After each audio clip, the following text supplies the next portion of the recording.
Hello, everybody. Let me move this over for a second. I'm just waiting for my guest to come on.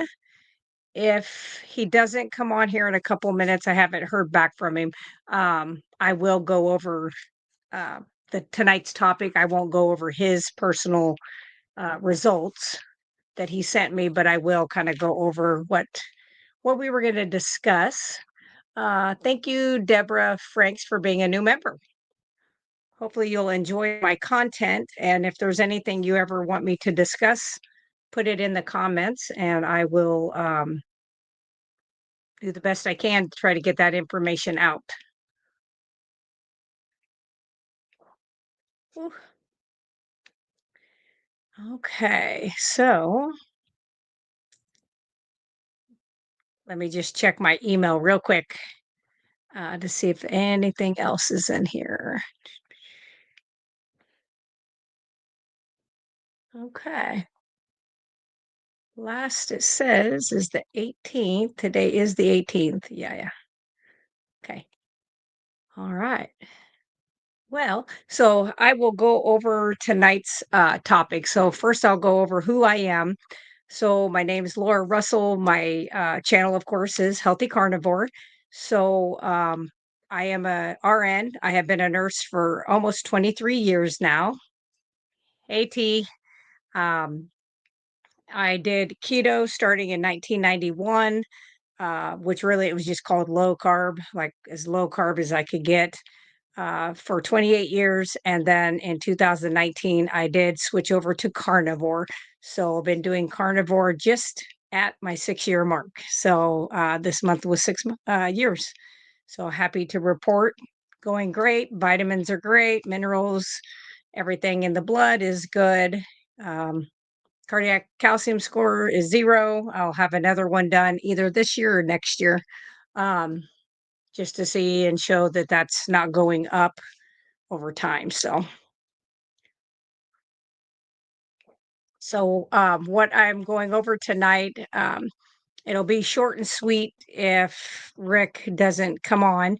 I'll go over what I was going to discuss. Like I said, I'll go over some of the information I was going to go over, but I will not go over his actual results.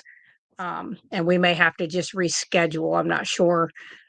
He works kind of a late shift, so that may be an issue right now. Could be weather too. He is in Colorado. So what I'm going to go over tonight is we were going to talk about glucose monitors. And so not the one that you test your blood sugar with your finger, but more of the CGMs, which are the continuous glucose monitors you'll see on the backs of people's arms. Some people wear them on the abdomen. But most of the time I see them up on the arms. So that is a device that has a filament. It's even skinnier than most of the needles you can find. It's just a little filament that sticks out, and you have an applicator. Kind of looks like a little deodorant thing. You take the lid off, clean the area, pop it, turn it, and it goes right in. So it just goes under the skin and it measures the glucose in the interstitial fluid, which is, they say, as accurate as in the blood. So this CGM sends the data to a receiver or to a smartphone. Most of the people I know that have it hooked up to their smartphone. This allows users to see trends and fluctuations. I have found that people that I've worked with, clients, even if they're not diabetic, after this got to where you didn't have to have a doctor's order to get a CGM, a lot of people started doing it.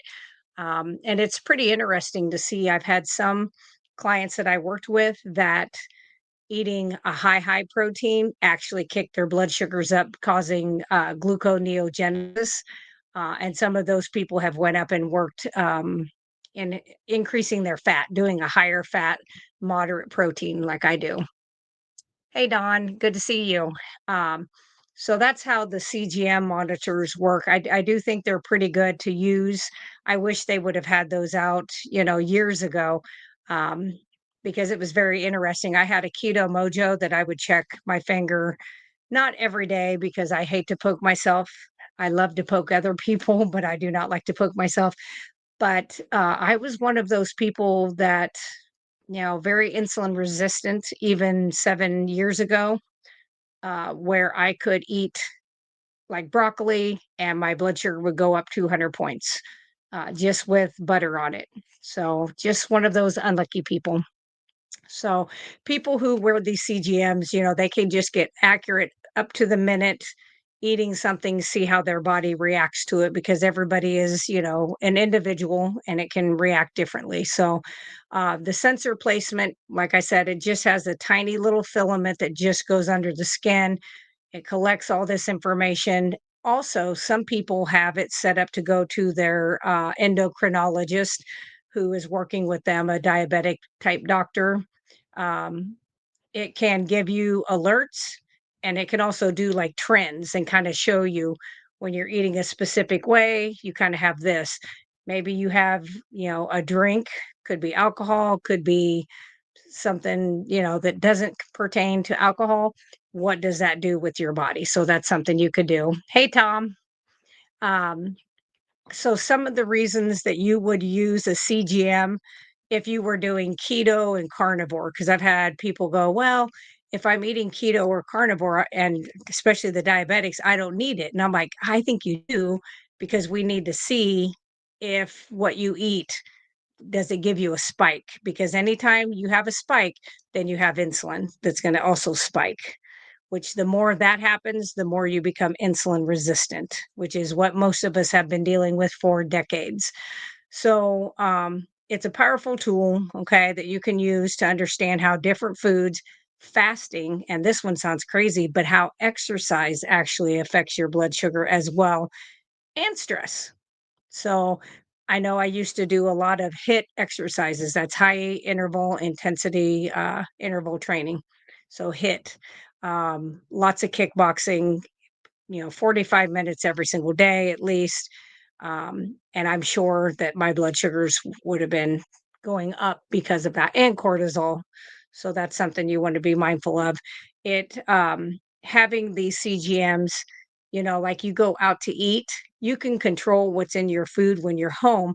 But if you're going out to eat and you're counting on them to, cook in the butter you brought or use tallow or whatever that may be, um, you'll know if you don't have histamine response. Some people, like I, can react pretty quickly if it's cooked in seed oil, but you might be able to tell because your CGM bumps up and you're like, hey, that should not have really done that to that amount. So also, boy, would this have been nice to have had in like 2017 and 18 when the keto cookies and bars and shakes and all that came out.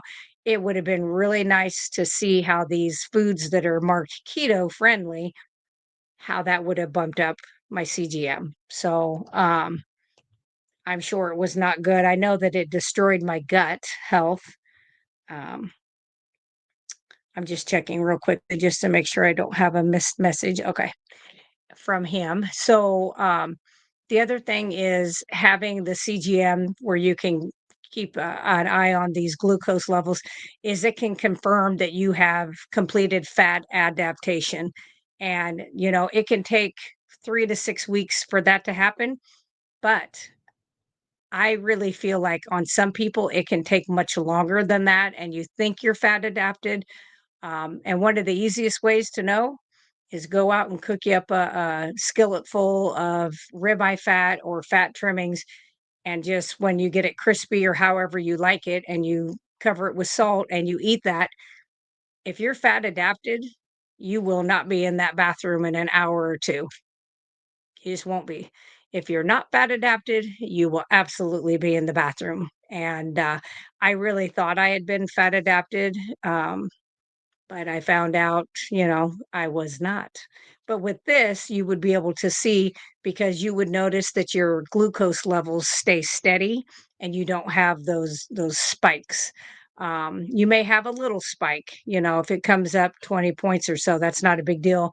But when you're talking 100 to 200 point spikes, that's not something you want. Um, the other thing that these CGMs can do, and this is a phenomenon that happens with diabetics, and it's called the dawn phenomenon. Um, some people will see higher glucose first thing in the morning, and that is usually due to hormonal shifts. So, the cortisol kicks in to help kind of wake us up in the morning. Well, you can have a high cortisol, epinephrine, and glucagon, especially if you're diabetic. You can have a overproduction of that in the morning, which is then going to cause your liver to release glucose. So that can happen. Now, what I have found when I worked in nursing home settings with patients who had diabetes and they would get this dawn phenomenon, that would happen about 5 in the morning. But by 7, if we were checking their blood sugar at 7, um, they would be in the tank because their body would have made all this insulin, forced it out because of that spike, and then they would be like 50. I would find patients in the low 50s. So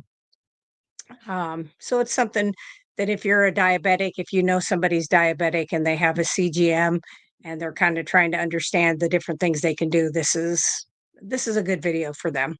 Another thing is measuring the fasting effects that you have.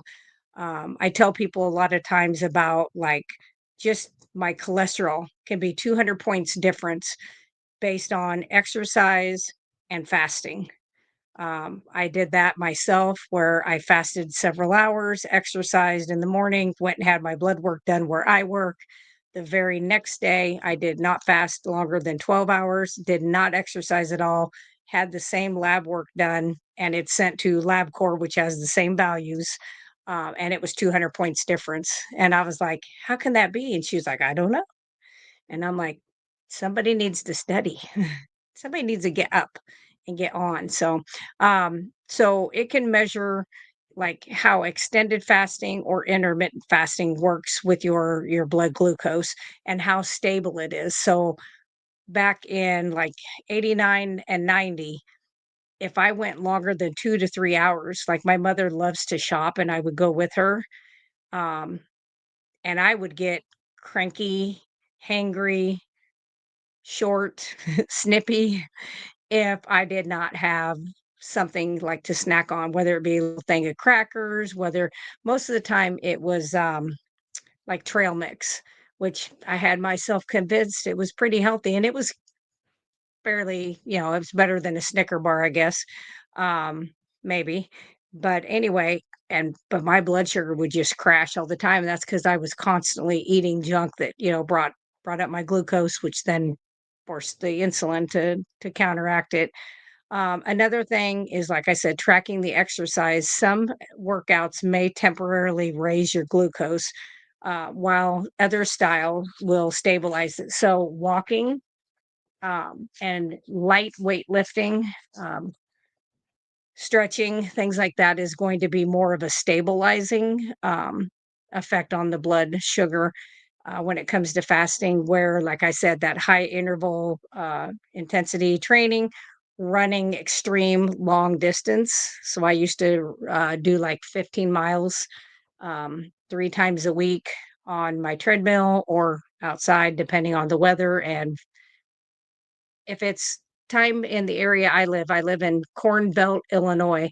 So certain months you don't want to be out on the roads running because the grain trucks do not really slow down to get to, they need to get into our town. So, and get to the place to drop their grain off. Um, so yeah, that would bump that up just because you're putting a stress on the body. And not that that's absolutely a horrible thing, but I think it's a good idea so that you kind of know where that's at. Hey B, how are you doing? Um, a CGM can help fine tune your diet and your lifestyle choices so that you're able to optimize your metabolic health. Because really, this is what it's all about. Whether you're a ketovore, or carnivore, we're trying to fix your metabolic health. That is what has been damaged. That's what is disease causing. Anything from cancer, high blood pressure, kidney disease, Alzheimer's, dementia, diabetes. I mean, list goes on and on and on. Um, Cancer is probably the worst, um, although diabetes and the rest of them stay with you for, your life. And then with conventional medicine, the way it's set up is we don't ever try to cure you or get to the root cause. It's much better for the medical system to just manage your disease, and treat the symptoms, which is what 90%. So I always tell people look at your medicine bottle and say, if this medicine really worked, would I have to be taking it for years? No, all it's doing is just managing your symptoms. And usually you have other symptoms or side effects from that that you take more medication to cover. So hopefully, this makes sense, and you can always ask questions if you see this on the replay and you have questions, put them in the comments. I always try to get back to every single person if they have any questions or comments. Most of the time I have pretty good comments. I did have somebody who um, said that I thought I was a doctor. I was like, no, I did not. I did not. Tom says I'm speaking his language. Well, that's good. I'd say there's a lot of people that have kind of woke up to how the system is set up. Um, I always love it when I go into the home of somebody that's 97, 98, 99, and you look over to their medicines and they've got like 1 or 2, and some have none. Um, and you're like, "There's a reason you made it to 97 or 98," you know? Um, and it's not that every person is diabolical, but I think there is a lot of that going on.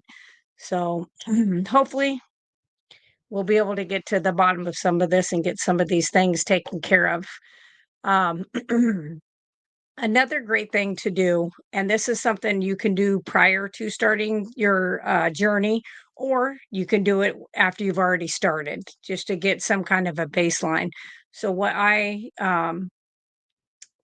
say about that is like you can get a fasting glucose, which is fine, but I really think fasting insulin test is an excellent test. Hard to get most doctors to order it.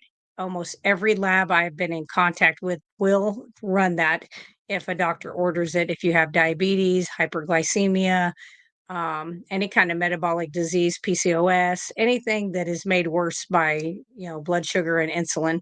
So I would have that done, and you want to fast. If you do have a fasting insulin done, you want to fast for 8 hours prior to that test. They say 2 to 20 is normal, but remember, they are giving you ranges based off of the average person that's out there right now. Now, if 70% of our youth would not pass the medical physical to get into the military, I don't want my lab values to be based on that. So I think that from all the literature I've come across is 2 to 10 is where, you know, that's a decent range. I would try to get your fasting insulin 5 and below if you can. And I think most everybody could do that, but you have to know kind of where you're starting from. It's just like when I did my cardiac calcium score the first time. It was either 368 or 378. I can't find my first paper. I found my other one. Um, and after 2.5 years of carnivore, went back, had that test ran again at the same facility, and it was 0. So, but I had a starting point. So yeah. Hey, Bill. So, like I said, I just would shoot for 5 and under if you are looking at your fasting insulin. And then, if you're able to afford it, getting a CGM, and even if you just did 14 days, I think they come in 7 days, 14 days, 30 days, different options. I would see if you can get that done, if you can at all afford it. Um, so we'll see. Maybe we'll all get some tax returns this year. I mean, now that we know where it's all going. So, um, if in the next, I'll get a hold of the gentleman I was going to work with tonight. Um, if at a future date he wants to go on and go over his CGM stuff, I will come back on and do that. I will make sure that I put something out the night before just to let you guys know. He's a gentleman that's been doing carnivore well over a year. It's him and his brother. Um, and he just has some interesting numbers that he wanted to go over. So we may do that in the future. And anyway, so that's what I had for tonight. I know it's short and sweet, but sometimes those short, sweet videos are better than, 2 hours. Nobody wants to listen to me blah, blah, blah for 2 hours. So anyway, I have an interview this Friday, but I don't know if she's doing it live or if she's recording it. She's a pretty big podcaster. I've seen several things out on Facebook. Um, what like on your reels and stuff. So we'll see. If it's where I can share it right away, I will. If I have to wait for it to come out and then share it, I may do that too. So that'll be Friday. And then again, next Monday, I will be doing my regular video that I do. Let's see, and it's going to be on sarcopenia next Monday, which is muscle loss due to age. So we're all going to get there if we live long enough to become old, which is what I think everybody's goal. If we can do it as healthy as possible and feel halfway decent. So let's see. T says, "Oh, no problem. Sounds great." And then Bill says he saw his heart doctor today. She approved his carnivore journey, even though 1 year ago she said low salt, low fat. Maybe she's getting some of the information. That's great. Um, but even if she would have said she didn't agree with it, I mean, personally, I I wouldn't care. But yeah, that's great that she does because that's nice to have somebody that you can work with um, and do that. So yes, yay for her. You can tell her that we're all very happy. Um, said that you looked healthy. That's because you're eating what we're supposed to be eating. Um, I am going to do a little experiment too. In the next few months, I'm going to try to add in like my salsa that I make just once a week and see how I respond with that, if I'm able to do any of those vegetables again. Um, I don't really miss any of that. I don't miss I don't miss spinach for sure, but just to see. I mean, I've got like 300 jars of salsa, so we got to get through it. And my husband doesn't like spicy. Maybe I should sell that on my website too. It's like, hey, got some salsa. Be expensive to ship. Anyway, I'm gonna let you guys go, and I will be back either Friday or next. I for sure will be back Monday. So, as I always say, I appreciate you guys watching this and meet, heat, eat, and repeat. And I will see you guys next time.